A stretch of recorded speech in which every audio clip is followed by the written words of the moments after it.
हम खास तौर पे भारत जोड़ो यात्रा को लेकर के सरकार का और भाजपा का क्या रवैया रहा है उस पर बात करेंगे।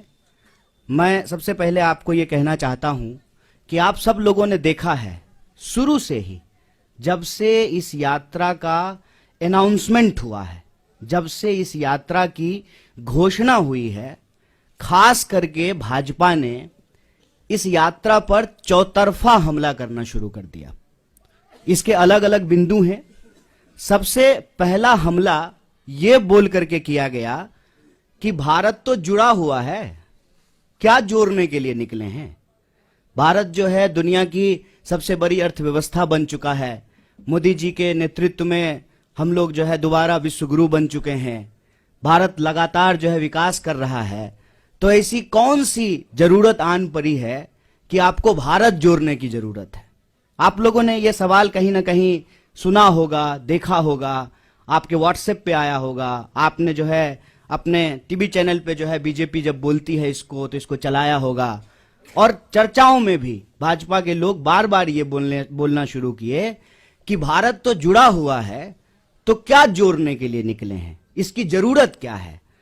तो मैं एक काउंटर सवाल आज उनका जो ये हमला था उसका करना चाहता हूं कि भारत जब जुड़ा हुआ है और भारत जोड़ो यात्रा की कोई प्रासंगिकता ही नहीं है आपके नजर में, तो आप इसकी चर्चा क्यों कर रहे हैं। हेल्थ मिनिस्टर इतना इंपॉर्टेंट पोस्ट होता है, उनको क्या जरूरत है इंक बर्बाद करने की, पेपर बर्बाद करने की, भारत जोड़ो यात्रा को लेकर के लेटर लिखने की।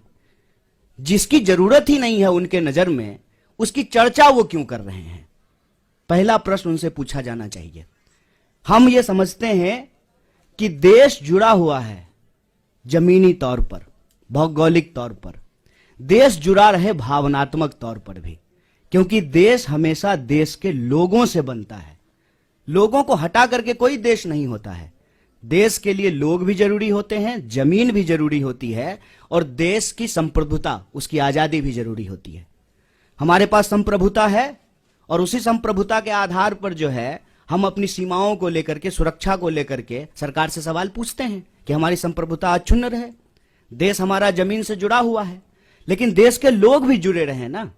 जब इस देश के लोगों को उनके पहचान के आधार पर बांटा जाता है, उनके अंदर भेदभाव पैदा किया जाता है, एक के खिलाफ जब दूसरे को खड़ा किया जाता है, तो देशवासियों को आपस में तोड़ने की कोशिश की जाती है। और देश अगर भावनात्मक रूप से नहीं जुड़ा रहेगा तो आप जमीन से भी बहुत देर तक जोड़ के नहीं रख पाएंगे। इसीलिए देशवासियों को आपस में जोड़ना जरूरी है। और पहले दिन से हमने कहा कि यह यात्रा दिलों को जोड़ने की यात्रा है। हम चाहते हैं कि देश में मोहब्बत हो।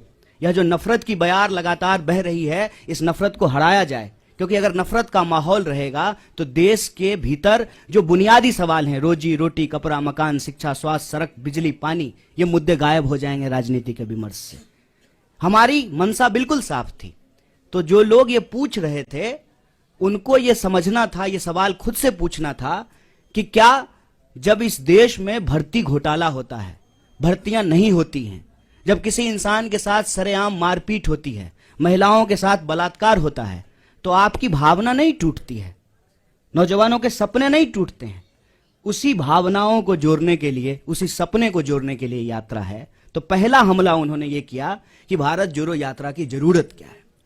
दूसरा हमला जब यात्रा शुरू हुई तब उन्होंने दूसरा हमला किया, और ये बड़े शर्म की बात है और बड़ी सोचने की बात है। हमारे बीच में भी मेंबर ऑफ पार्लियामेंट बैठे हुए हैं, इलेक्टेड रिप्रेजेंटेटिव्स हैं। इलेक्टेड रिप्रेजेंटेटिव की एक जिम्मेवारी होती है कि वो जब भी बोले तो सोच समझ करके बोलें, ताकि हम भी उनको फॉलो करें, हम भी उनसे सीखें। और मैं तो कहता हूं कि आज अगर नेताओं की बात पे भरोसा करके कोई स्टूडेंट उसको सच मान ले और परीक्षा में वही लिख दे तो वो फेल हो जाएगा, क्योंकि वो इतना झूठ बोलते हैं, इतना गलत बोलते हैं। आप याद कीजिए, दूसरा हमला हुआ जिस दिन यात्रा शुरू हुई, देश के मंत्री के द्वारा, चुने हुए रिप्रेजेंटेटिव के द्वारा झूठ बोला गया कि राहुल जी जो है विवेकानंद जी की मूर्ति पे नहीं गए थे। तो दूसरा हमला उन्होंने किया कि यात्रा जब शुरू हो गई है तो उसको बदनाम करने का। और यहीं पे यह बात रुकी नहीं, फिर बात आ गई जूते पर, फिर बात आ गई फीते पर, फिर बात आ गई टी शर्ट पर, फिर बात आ गई दाढ़ी पर, फिर बात आ गई महिलाओं पर। और यहां पर भी वो रुके नहीं, माने नहीं, हर दिन कुछ ना कुछ निकालना शुरू किए। और जब हकीकत में कुछ नहीं मिला तो जो उनका तीसरा हमला था, जो उनका डर्टी ट्रिक डिपार्टमेंट जो करता है कि किसी का सर किसी के जो है सर के ऊपर लगा दो, किसी का आवाज कहीं पे चिपका दो, यात्रा को लेकर के नकली वीडियो बनाना शुरू किए। यात्रा जब आगे चली जाती है तो पीछे सड़क खाली ही होगी, यात्रा आगे बढ़ गई है तो उस खाली सड़क का वीडियो बना करके दिखाते हैं, कोई है ही नहीं। अरे भाई, जब कोई है ही नहीं, कोई लोग यात्रा में आ ही नहीं रहा है, तो क्यों आपको अभी जो है प्रोटोकॉल की याद पड़ी है? कोरोना प्रोटोकॉल की जरूरत क्यों है? क्योंकि आप तो यही दिखा रहे हैं वीडियो बना बना करके कि कोई यात्रा में आ ही नहीं रहा है।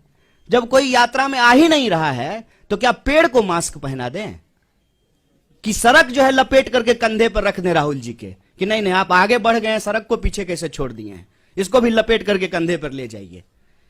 वीडियो, नकली वीडियो, कभी जो है तबलीगी जमात तो कभी कुछ नकली वीडियो बना रहे हैं। जबकि यात्रा में जो लोग शामिल हैं वो देखते हैं सबसे आगे इस देश का राष्ट्रीय ध्वज होता है। और जयराम जी, दिग्विजय सिंह जी, इनसे हम नौजवानों को सीखना चाहिए कि लगातार वो उस झंडे के साथ चलते हैं। हमारा सेवा दल जो हमारे स्वतंत्रता आंदोलन के जमाने के जो गाने हैं उसको गाते हुए चलते हैं। पीछे जो है हमारा एक बैंड पार्टी होता है जो म्यूजिकली जो है देशभक्ति गानों को बजाता है और उसके पीछे जो है वो राहुल जी चलते हैं। तब जो है इस यात्रा के ऊपर जो है देशद्रोह जैसे कालिख लगाने की कोशिश करना, गलत वीडियो बना करके इसको बदनाम करना, ये इनका तीसरा हमला है। और चौथा हमला आप सब लोगों ने देखा होगा कि राहुल जी गुरुद्वारा जाते हैं तब भाजपा ठीक रहती है, राहुल जी जब चर्च जाते हैं तब भी बीजेपी को कोई दिक्कत नहीं है, राहुल जी जब मजार पे जाएं, मस्जिद पे जाएं तब भी भाजपा को कोई प्रॉब्लम नहीं है। मंदिर में जाते ही ऐसा लगता है जैसे भाजपा वालों को कोई जमाल गोटा खिला दिया हो, अचानक से दस्त होना शुरू हो जाता है। क्या प्रॉब्लम है आपको? इस देश का नागरिक, इस देश का व्यक्ति, इस देश के किसी भी धार्मिक संस्थान पर जाने के लिए स्वतंत्र है। आपका कोई जो है पेटेंट है क्या कि सिर्फ आप ही जाएंगे? और नियम, कायदे, कानून, ओम का चादर सीधा है, ओम का चादर उल्टा है, और ये वो लोग बोल रहे हैं जो गुफा में चश्मा लगा करके ध्यान करते हैं। ये जो चल रहा है इससे मैं बस एक अर्थ निकालता हूं कि इन्होंने बहुत कोशिश की कि इस यात्रा को इग्नोर किया जाए।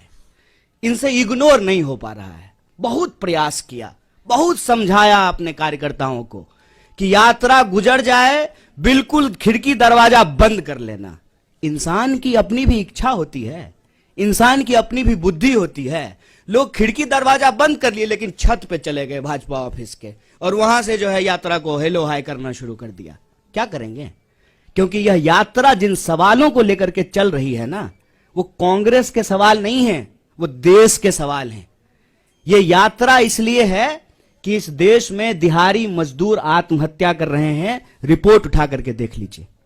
यह यात्रा इसलिए है कि इस देश के नौजवानों के सपने टूट रहे हैं। अब किसान के साथ साथ नौजवान भी आत्महत्या करने पर विवश हैं। आप व्यापारियों, छोटे व्यापारियों की हालत जाकर के देखिए कि किस तरीके से उनके उद्योग धंधे, उनका कारोबार जो है वो समाप्त किया जा रहा है। आप महिलाएं जब इसमें शामिल होती हैं तो उनका एक ही सवाल है कि हम सुरक्षा चाहते हैं। जिस तरीके से आज महिलाओं के ऊपर अत्याचार बढ़े हैं वो उससे सुरक्षा चाहते हैं। अपने अपने मुद्दों को लेकर के जवान, किसान, नौजवान, महिलाएं, मजदूर, व्यापारी, प्रोफेशनल्स, मीडिया के लोग, पुराने प्रोफेसर्स, फिल्म से जुड़े हुए लोग, तमाम तरह के लोग इस यात्रा में शामिल हो रहे हैं।